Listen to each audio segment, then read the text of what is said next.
በሕይወት ውስጥ ትልቁን ለውጥ የሚፈጥሩት ትናንሽ ነገሮች ናቸው። ዝሆን ገጭቶት የሞተ ሰው ታውቃላችሁ? አታውቁም። በትንሿ የወባ ትንኝ ግን ተነክሶ የሞተ ብዙ ነው። እንደ ቀላል የምታየው ቸልተኛ ጸባይህ ምን እንደሚያሳጣ የምታውቀው ዘግይተ ነው። በቀን ውስጥ አደርገዋለሁ ያልከውን ሳታደርግ ቀጣዩን ቀናት ጀምር። አለዛ ከነገ ላይ እየሰረክ ነው። ስንፍናን ማሸነፍ የምትችለው በየቀኑ ከአንተ የሚጠበቀውን ሁሉ በማድረግ ነው። ግድ የለሽ አትሁን። የሚጠቅምህን ነገር በኋላ አደርገዋለሁ፣ ነገ ጨርሰዋለሁ አትበል። ጎርፍ ሲወስድህ እያሳሳቀ ነው። ስንፍና በአንድ ቀን ከሰው በታች አያደርግህም።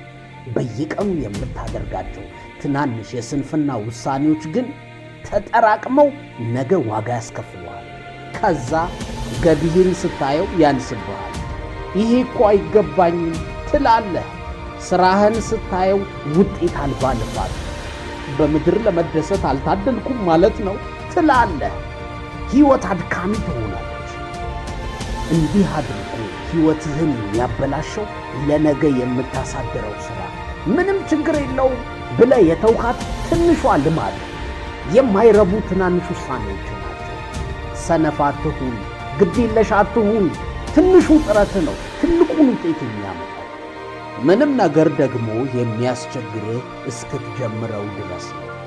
ብዙ ጊዜ ራስን ለመለወጥ ስትነሳ መጀመሪያ አካባቢ የሚገጥምህን ስንፍና እና መሰልቸት ካሸነፍከው በቃ የምትፈልገውን ሁሉ ከማግኘት የሚያቆምህ ነገር የለም። ሮኬት ወደ ህዋ ሲሄድ አብዛኛውን ጉልበት የሚጨርሰው እስኪነሳ ድረስ ነው። የመሬትን ስበት አሸንፎ በሚገርም ፍጥነት ከፍ ማለት ከጀመረ በኋላ ያንን ፍጥነት ማስጠበቅ ቀላል ነው። አየህ፣ መጨረስ የምትፈልግ